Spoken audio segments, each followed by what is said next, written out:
Hi, I'm Daniel Fox and welcome to my International Business of Sport and Leisure presentation. So this presentation will look at the nature and scope of international sport and leisure industry, paying particular attention to the development of sport as a business and the current issues within the industry. The aims of this presentation is to identify the current issues within the sport and leisure industry, analyse how these issues impact upon leisure organisations and how they can be managed, and to offer recommendations of how organisations can minimise the issues that they have. So the current issues within the industry go from broadcasting, media, marketing, sponsorship, branding and endorsements, ethics, corporate social responsibilities, legal consideration, technology, politics, governance, environment, commercialisation and globalisation.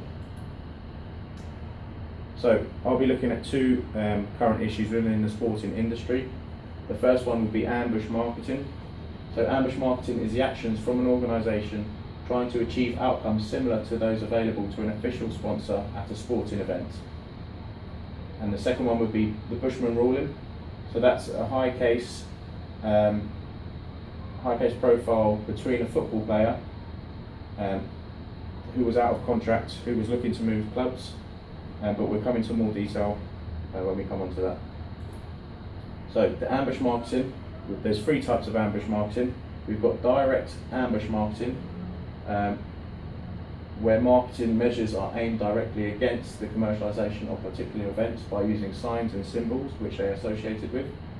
Indirect ambush marketing by intrusion, which is when a company or organisation tries to take advantage of a consumer interest in sport to increase the recognition of their own company. And indirect marketing by association, which is marketing campaigns that recall customers to an event to advertise a product through that event.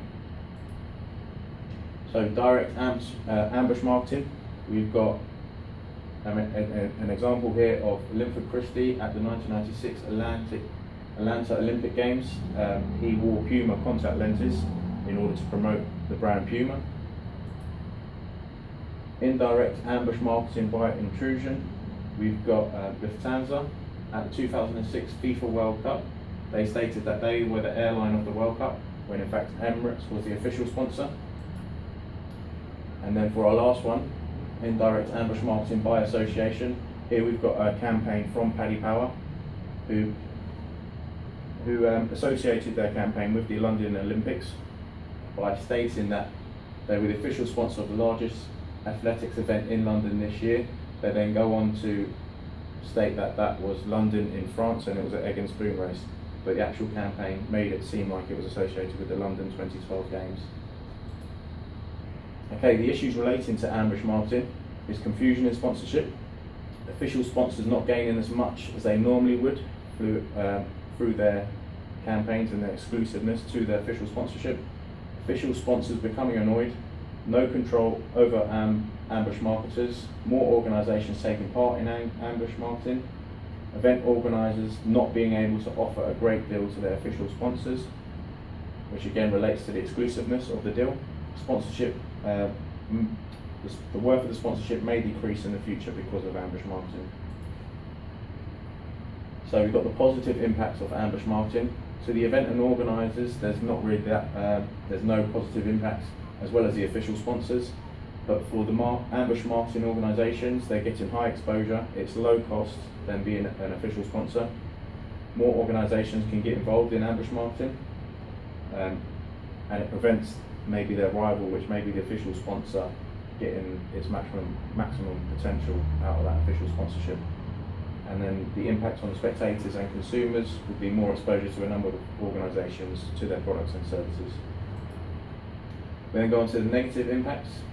So towards the events and organisers, it's not being able to give the official sponsor an exclusive deal, it's bad media, sponsorships not wanting to do future deals with them, damaged reputation, decrease in revenue due to the official sponsorships decreasing.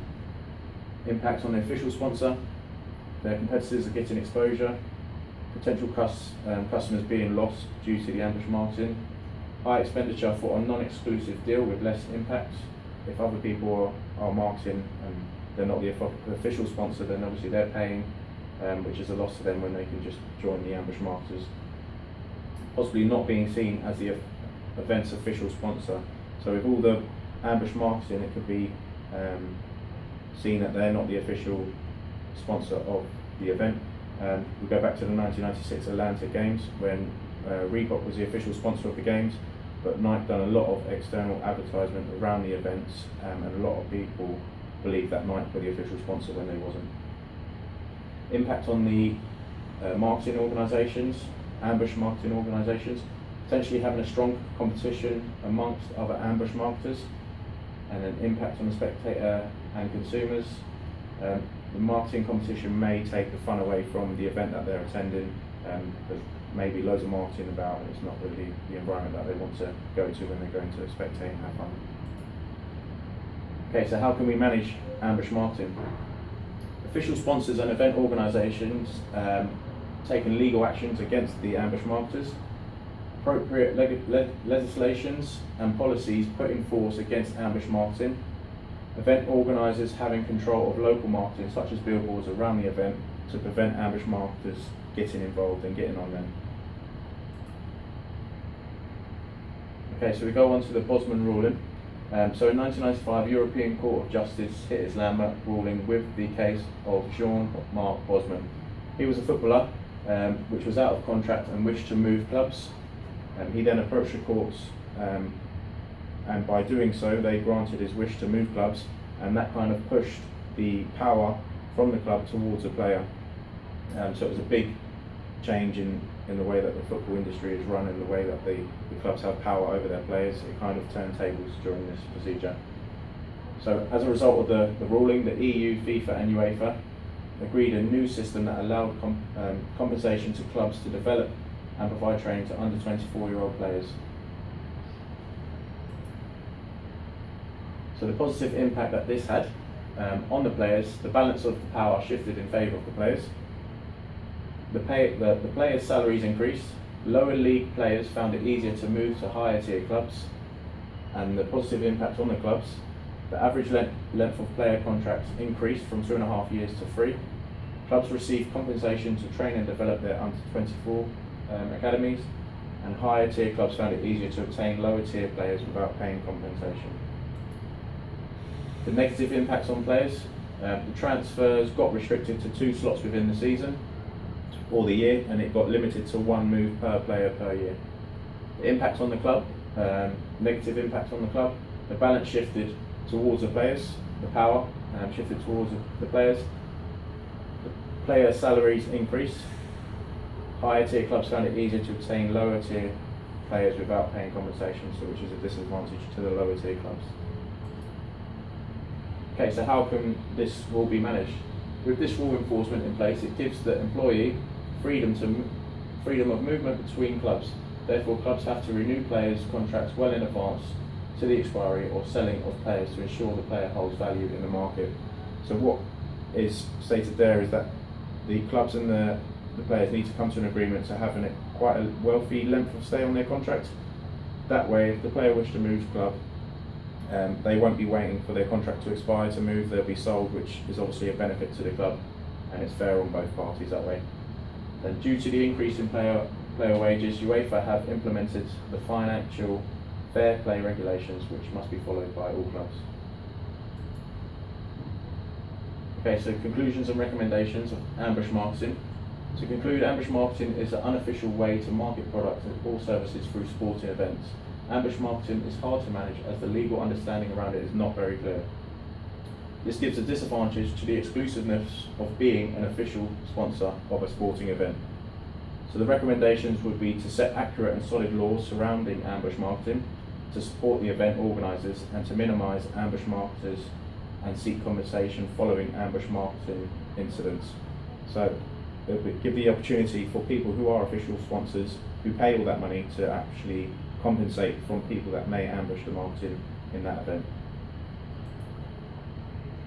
So for the Bosman ruling has shifted the power from club to players. The most evident outcome of this has been increase in player wages. As well as increased wages, the other concern to clubs is players leaving at the end of their contracts.